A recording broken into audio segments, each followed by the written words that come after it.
Isubukan natin yung baklasin yung kanyang dual mass flywheel. Ito natin kung ano yung laman sa loob. Kaya tanggal lang yung rivet. Matanggal, saka natin titignan kung ano yung laman sa loob. Okay? So yan, tanggal na yung rivet. Tignan natin kung matatanggal. 1, 2, 3, 4, 5, 6, 6 na rivet siya.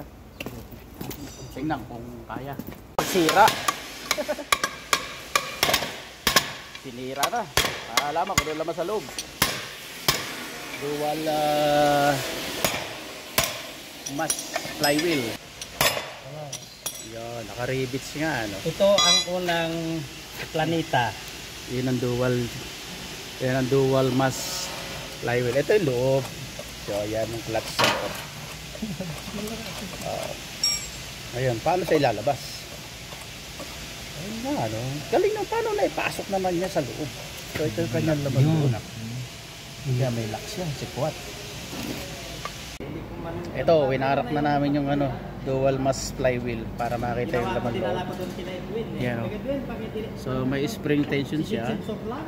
Tapos yung gitna, ito yung aray, mainit pa rin siya. Air pressure sensor yan. Yan, gumagalaw sa loob. Mainit siya sa flicker. So ito nakatukod sa spring niya. Pag sira na yung spring, malaki na ang play pag yung na-compress na yung spring. Ingay na siya. So yan ang design ng dual mass flywheel sa mga China car. Yan. May damper yan na plastic siguro.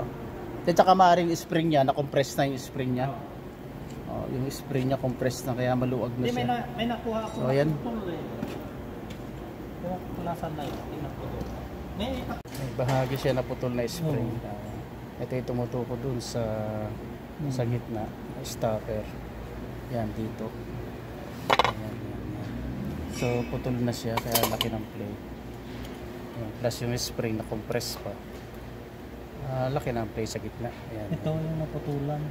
Ayan doon naputol sa dulo. So ayan.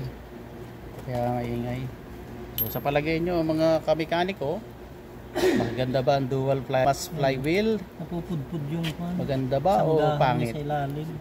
So ito yung kanyang dual mass flywheel. Bali ito, isang plate na ito. Nakataklob yan dyan.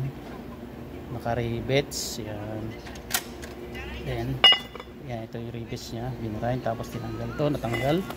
Pero ito nakasilyado sa loob, may spring. So ayan, binuklat natin para malaman ko ano yung sikreto sa loob. So yan ang laman loob ng dual mass flywheel. So maganda ang design, kaya lang pag nasira yung spring maingay, may taktak siya, nakala mo makina yung naingay, pero ito naingay itong dual mass flywheel. So yan lang po yun.